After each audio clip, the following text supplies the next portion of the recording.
नाज़रीन मोहतरम, आज हम बात कर रहे हैं 5 मुहर्रम हराम की। ये दिन है उस लम्हे का जब यजीद की जुल्मतें तेज़ी से अपना जाल बुन रही थीं और दूसरी तरफ इमाम हुसैन के खेमों में सब्र, इस्तिकामत और यकीन की रोशनी दिन बे दिन बढ़ रही थी। शब्स बिन रबी, वही शख्स जिन्होंने इमाम हुसैन को कूफा आने के लिए दावती खत लिखा था, लेकिन जब वक्त इम्तिहान आया, जब यजीद ने तलवार का सहारा लिया, तो शब्स बिन रबी सच्चाई से पीछे हटने लगा। इब्न जियाद ने जब उसे करबला जाने को कहा, तो उसने बीमारी का बहाना बनाया। कहा, मैं बीमार हूं, नहीं जा सकता। लेकिन इब्न जियाद ने सख्त जवाब दिया, अगर वाकई हमारी अताअत में हो तो खुद दरबार में हाजिर हो। अब रात की तारीकी में छुपकर शब्स बिन रबी इब्न जियाद के दरबार में पहुंचा, ताकि कोई उसे पहचान न सके। इब्न जियाद ने मुनाफिकों की तरह उसका खैर मकदम किया, उसे करीब बिठाया, इज्जत दी और हुक्म दिया, तुम्हें फौरन इमाम हुसैन के खिलाफ लश्कर लेकर करबला जाना होगा।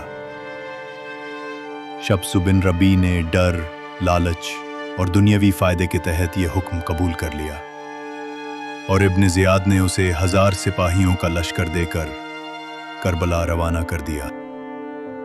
उसी दिन उमर बिन साद ने, जो इमाम हुसैन के खिलाफ लश्कर का सिपाह सालार था, एक तफसीली खत इब्न जियाद को लिखा। उस खत में उमर बिन साद ने एक सियासी चाल चली। उसने लिखा, अल्हम्दुलिल्लाह, अल्लाह ने आग बुझा दी, फितने को रोक दिया। इमाम हुसैन मेरे साथ मसालहत पर आमादा हो गए हैं। वो या तो वापस लौटने को तैयार हैं या किसी इस्लामी शहर में आम मुसलमान की हैसियत से रहेंगे, या फिर वो खुद यजीद के पास जाना चाहते हैं और जो फैसला यजीद करेगा वो उन्हें कबूल होगा। नाजरीन, ये सब झूठ था। इमाम हुसैन ने कभी यजीद के पास जाने या उससे फैसला कबूल करने की बात नहीं की थी।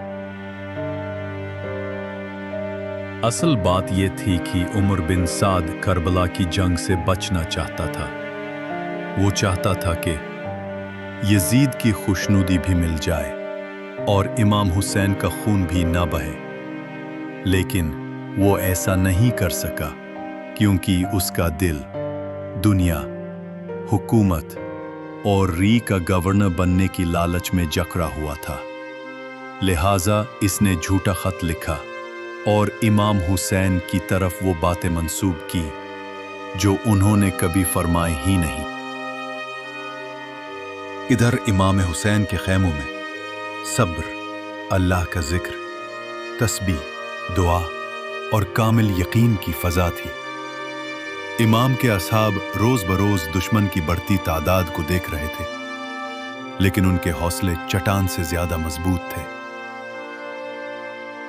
5 मुहर्रम हमें सिखाता है कि दुनिया की ताकत, लालच, धोखा सिर्फ वक्ती होता है, मगर हक, कुर्बानी और सच्चाई हमेशा जिंदा रहती है। इमाम हुसैन का सब्र और क़यादत हमें आज भी जुल्म के खिलाफ डट जाने का हौसला देता है। लब्बैक या हुसैन।